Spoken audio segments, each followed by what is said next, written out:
Stephen Fry passionately argues the Catholic Church is not a force for good. Intelligence Squared is the YouTube channel, ladies and gentlemen, that is playing this clip. I don't know if they recorded it originally, but Stephen Fry has done a lot on classics. So if you haven't seen Stephen Fry, you haven't heard of him, welcome. You probably have come across the video where he said if God was real and he came before the pearly gates, what would you say to him? And he says, "How dare you? Children with bone cancer," the whole nine, like the popular topic. So I hope you'll be part of our family by subscribing to our React channel here, that we are enjoying going through all sorts of different content. And make sure you like the video. I hope to see your comments. Let's see what happens.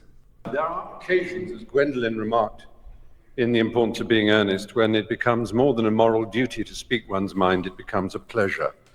And this is one such occasion with my trusty Hitch by my side. I am very proud to be here, but also very nervous, very worried. I've been nervous all day, and the reason I've been nervous is quite simple, and that is that this motion matters to me. It matters to me greatly. It's not a joke, it's not a game, it's not just a debate. I genuinely believe that the Catholic Church is not, to put it at its mildest, a force for good in the world. And therefore it is important for my buddy Michael Jones. I think he is Catholic, so I know this would piss him off, or at least totally, he'd be like, "Nope, you're wrong." me to try and marshal my facts as well I can to explain why I think that. So we're about to hear some evidence for why Stephen Fry believes it's not a force for good. Two Catholics right there watching, getting ready to hear, and there's a lot of Catholics in the audience. So let's see what happens. But I want first of all to say that I have no quarrel and no argument, and I wish to express no contempt for individual devout and pious members of that church. They are welcome to their sacraments, they're welcome to their reliquaries and to their Blessed Virgin Mary. They're welcome to their faith, to the importance they place in it, to the comfort and the joy that they receive from it. All of that is absolutely fine by me. It would be impertinent and wrong of me to express any antagonism towards any individual who wishes to find salvation in whatever form they wish to express it. Damn, I like Stephen Fry. That's my heart. That's how I feel. Because all you're going to do is close them off. They're not, you know, humans aren't going to see the same things the same way. They just don't agree on everything. And that's okay. That's okay. To me, is sacrosanct as much as any article of faith is sacrosanct to anyone of any church or any faith in the world. It's very important. It's also very important to me, as it happens, that I have my own beliefs. They are a belief in the Enlightenment. They are a belief in the eternal adventure of trying to discover moral truth in the world. Discover. It's a terribly important Wow. word to which we might return. It's a fight. It's an empirical fight. It's one that was begun in the middle of the last millennium. It's given the name the Enlightenment. And there is nothing, sadly, that the Catholic Church and its hierarchs likes to do more than to attack the Enlightenment. It did so at the time. Reference was made to Galileo and the fact that he was tortured for trying to explain the Copernican theory of the universe. That's history. History, as Miss Widdicombe has reminded us, is irrelevant. It's not important. All that matters now is that billions of pounds go out of this extraordinary institution to relieve the poor around the world and make the world a better place. History whinnies and quivers and vibrates in all of us, in this hall, in this square mile. Let's think about this square mile. I'll come back to it in a moment. First, Christopher made mention of limbo. It seems so tedious and so silly, one of those little casuistic games that Thomists and others play. Aquinas and Augustine of Hippo both proposed this extraordinary idea that babies who were unbaptized would not know heaven. They also proposed the idea of purgatory, which doesn't exist in the Bible. There's absolutely no evidence for it. However, what an extraordinary, brilliant coup to imagine such a thing as purgatory. That a soul needs to be prayed for in order to go to heaven, in order to turn left when he enters the aeroplane of heaven and get a first-class seat. That he needs to be prayed for, and for many hundreds, indeed over 1,000 years, you'll be amazed what generous terms those prayers came at. Sometimes as little or as 2/3 of a year's salary could ensure that a dead loved one would go to heaven. Wow. And money could ensure that your baby, your dead child, your dead uncle, your dead mother could go to heaven. And if you were rich enough, you could have a chantry built, and monks would permanently sing prayers so that that existence in heaven for the child would go up and up and up until they were at the table of the Lord themselves. Now, all this is in the past and is irrelevant. I cede to Anne Widdecombe how irrelevant it is, except in one thing. This church is founded on the principle of intercession. Only through the apostolic succession, only through the laying on of hands from this Galilean carpenter, whom we can all admire, only from the laying on of hands to his apostles, to St. Peter, to the other bishops, all the way down to everyone consecrated in this room. Anyone ordained here will know they have this extraordinary power to change the molecules of wine into blood. This guy, dude, he is really poetic with this, really poetic. Literally, to change the molecules of paste bread into flesh, literally, and to forgive the sins of the peasants and the poor whom they routinely exploit around the planet. Only this church has this extraordinary principle that it is through these male priests, and only male priests, that this is given. It is a doctrinal fact. It is more than a doctrinal I wonder when this was done, and I'd like to know what the stance of the Catholic Church is still right now today. Is it still predominantly, exclusively male at the highest, the Pope's level and all? And I know that female bishops, female priests are beginning to show up, but I'm not sure if it's part of the main, vein of Catholicism, or if they've decided they're going to reform that. doctrinal fact. It is a dogma. Extra ecclesiam nulla salus. Outside the church, there is no salvation. That is a dogma of the church that has been used to excuse all the missionary zeal, all the rape and torture of the Aztecs and the Incas, all the horrors of South America and Africa and the Philippines and the rest of the world, to which other churches and other cultures have also their guilt to admit. It's not unique to the Catholic Church, and I never said it was, and the motion doesn't say it was, or at least the opposition of the motion does not arrogate to the Catholic Church uniquely this sin. However, the particular nature of the exploitation of the poor, the vulnerable, and the young. If I were to talk to a priest now, believe me, that priest would be the most worldly, charming, self-deprecating, snobbish in a Ronald Knox, Alfred Gilby sort of way. He would be lovely. He would smoke. Gosh, how daring. He would be a sort of ha-ha-ha priest, and the superstition and the nonsense that we read about of the church, it's absolute. Don't pay any attention, Stephen. Just join Farm Street or the Brompton Oratory and have a marvelous time as a Catholic, and everything is lovely and splendid. But be poor and ignorant, and my goodness me, every single detail of damnation and original sin and of any possibility of your complaining or asking to think for yourself. I said, let's think of this square mile. Just imagine in this square mile how many people were burned for reading the Bible in English. And one of the principal burners and torturers of those who tried to read the Bible in English here in London was Thomas More.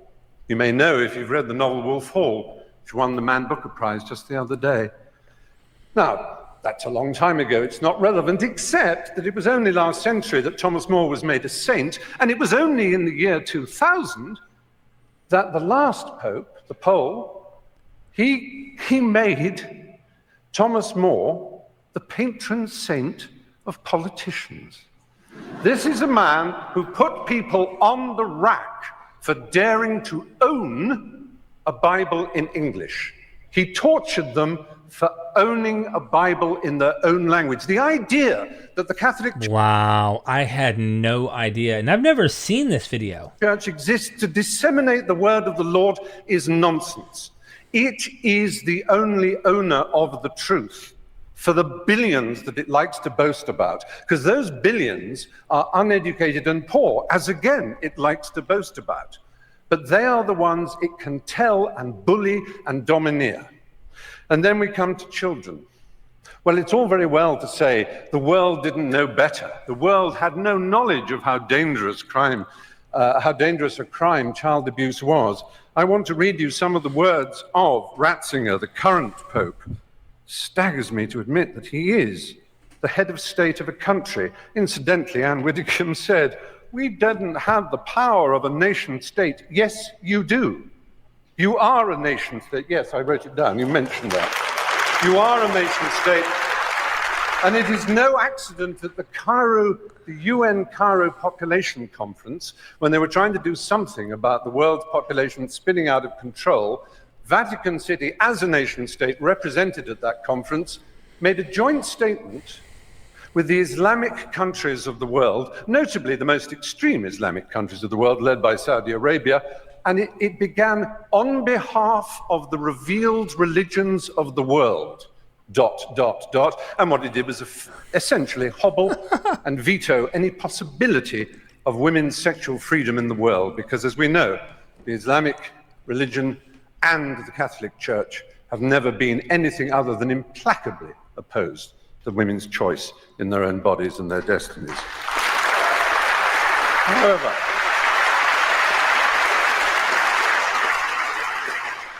so Ratzinger in 2003 he was prefect. I'm not making this up. He was prefect of the Congregation of the Doctrine of the Faith, and it was his job to deal with the child abuse scandal that was brewing. His first act was to write a letter to Catholic bishops ordering them on pain of excommunication not to talk to the police or anyone else. Investigations should be handled, he wrote, and I'm quoting that letter, in the most secretive way, restrained by perpetual silence. The Mexican founder of the Legion of Christ movement, Maciel Degollado, was protected from his own catalogue of child abuse, which is horrific. One cannot put on trial so close a friend of the Pope, said Ratzinger. When the allegations could no longer be denied, Maciel was sentenced to a life of prayer and penitence. And Sentenced. The guy's committing crimes, like real serious crimes, and he's being sentenced to a life of prayer and what did it say? Prayer and solitude or something. What? Ratzinger described the whole affair and that of Bernard Law of Boston, to which my colleague also referred, as causing suffering for the church and for me personally. He also said the answer would be to stop homosexuals from being allowed into the church. Now, it's perhaps unfair of me as a gay man to moan at this enormous institution, which is the largest and most powerful church on earth, has over 1 billion, as they like to tell us, members. More now, you know what I mean? Each one of whom is under strict instructions to believe the dogmas of the church, but may wrestle with them personally, of course. It's a little hard for me to know that I am disordered, or again, to quote Ratzinger, that I'm guilty of a moral evil simply by fulfilling my sexual destiny as I see it. It's hard for me to be told that I'm evil, because I think of myself as someone who's filled with love, whose only purpose in life was to achieve love, and who feels love for so much of nature and the world and for everything else, and who, like anybody decent and of an education, realizes that in order to achieve and receive love, it's a struggle. It's not one that needs a pope to tell you how to do it. It certainly isn't one who needs a pope to tell you that you're evil. With 6% of all teenage suicides being gay teenage suicides, we certainly don't need the stigmatization, the victimization that leads to the playground bullying when people say you're a disordered, morally evil individual. That's not nice. It isn't nice. Wow.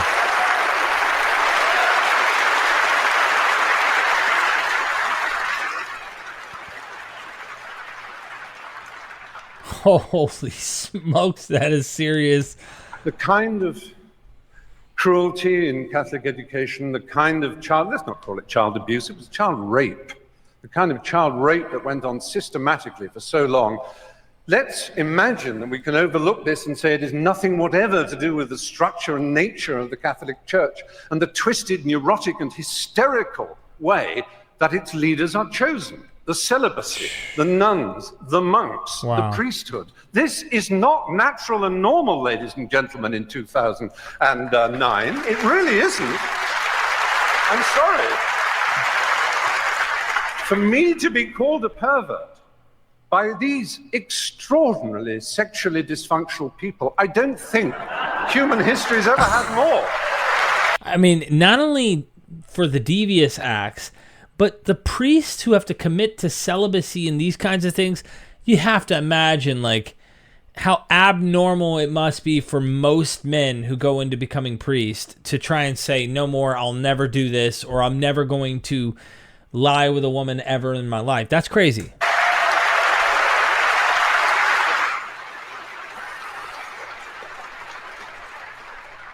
I have to say, this is not a problem that necessarily is permanent. I like to believe that in 10 years' time I could come back and argue the opposite. Even though I've talked about the history and the structural problems of this benighted institution, and the cruelty and the unpleasantness it has caused around the world, I have yet to approach one of the subjects dearest to my heart. I've made 3 documentary films on the subject of AIDS in Africa. My particular love is the country of Uganda. It's one of the countries I love most in the world. Been there many times. I've interviewed Yoweri Museveni and his wife Janet before, unfortunately, she suddenly saw God. There was a period when Uganda had the worst incidence of HIV/AIDS in the world. I went to Rakai, the village where it was first spotted. But through an amazing initiative called ABC, abstinence, be faithful, correct use of condoms, those 3, I'm not denying that abstinence is a very good way of not getting AIDS. It really is. It works. So does being faithful, but so do condoms. And do not deny it. And this Pope, not satisfied with saying condoms are against our religion, please consider first abstinence, second being faithful to your partner. He spreads the lie that condoms actually increase the incidence of AIDS. He actually makes sure that aid is conditional on saying no to condoms. I have been to, there's a hospital in Bwindi in the west of Uganda where I do quite a lot of work. It is unbelievable, the pain and suffering you see. Now, yes, it is true, abstinence will stop it.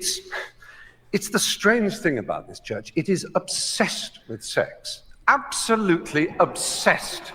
Now they will say... Dude, can you imagine the religious in the audience too? How offended they feel? But it's just calling out the facts. They're obsessed with it. They will say, we with our permissive society and our rude jokes are obsessed. No, we have a healthy attitude. We like it. It's fun, it's jolly, because it's a primary impulse, it can be dangerous. It's fun and jolly. His vocabulary is great, but it's true. He's right. Once you stop seeing it as a, ooh, don't do, it becomes normative. It's like, oh, okay, this is okay. And you're not going to wear guilt over your behaviors this way. And dark and difficult. It's a bit like food in that respect, only even more exciting. The only people who are obsessed with food are anorexics and the morbidly obese. And that, in erotic terms, is the Catholic Church in a nutshell. Ooh, damn. These are like the most epic I've ever heard kind of episodes criticizing the religion.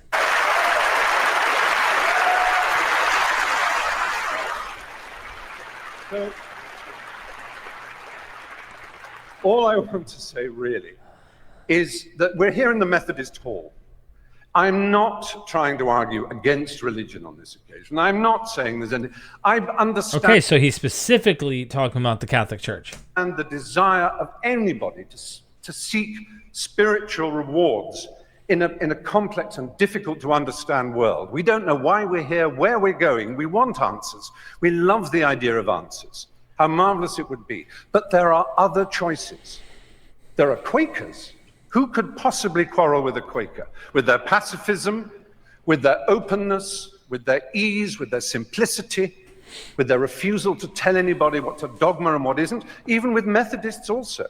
I'm not saying Protestantism is the answer against Catholicism. I am merely saying there are all kinds of ways we can search for the truth. You do not need this imperial panoply of marble and gold. Do you know who would be the last person ever to be accepted as a prince of the church?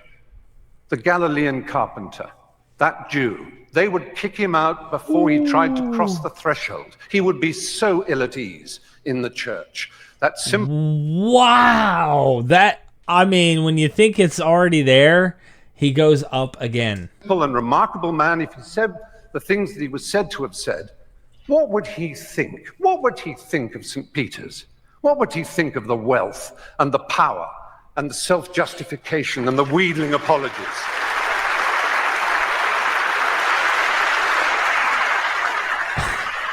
What would he think of a... Dude, he is so next level. Man who calls himself the father, a celibate who dared to lecture people on what family values are? What would he think of any of that? He would be horrified. But there is a solution. There is an answer. There is redemption available for all of us and any one of us. And for the Catholic Church, funnily enough, I think it's a novel by Morris West. The Pope could decide that all this power, all this wealth, this hierarchy of princes and bishops and archbishops and priests and monks and nuns could be sent out in the world with money and art treasures to put them back in the countries that they once raped and violated, whose original systems of animism and belief and simplicity they told would take them straight to hell. They could give that money away and they could concentrate on the apparent essence of their belief. And then I would stand here and say the Catholic Church may well be a force for good in the world. But until that day, it is not. Ooh, Stephen Fry fried them. No, what'd you think about that? Because I really appreciated so many things he brought in there. Golly, the obsession with sexual things that the church goes through, the money they have, what they've done in terms of trying to make the whole world convert to them and destroyed all these other, examples of religions. In fact, I've talked to scholar Paula Corrente, who is big on the Greek stuff, and I always said to her, I'm like, it's unfortunate because I was raised Christian and all I believed was true was Jesus. And I said, now that I'm learning more about the polytheistic systems that have been kind of destroyed or really pushed around, let's call it, by these religions that are monotheistic from the Abrahamic faiths, I kind of want to value those polytheistic systems that have been knocked down and try to be destroyed. I want to give them their fair shake, or at least allow them to get more voice, get more noise out there, so people understand what they believed was, in comparison, you might say, oh, well, that part of it's superstitious and obviously ridiculous. As if Christianity doesn't have that. Yes, they all are going to have that. So I'd like to hear from you in the audience what your favorite part was from this episode. Like the video, comment down below, subscribe and check the bell. And until next time, see you then.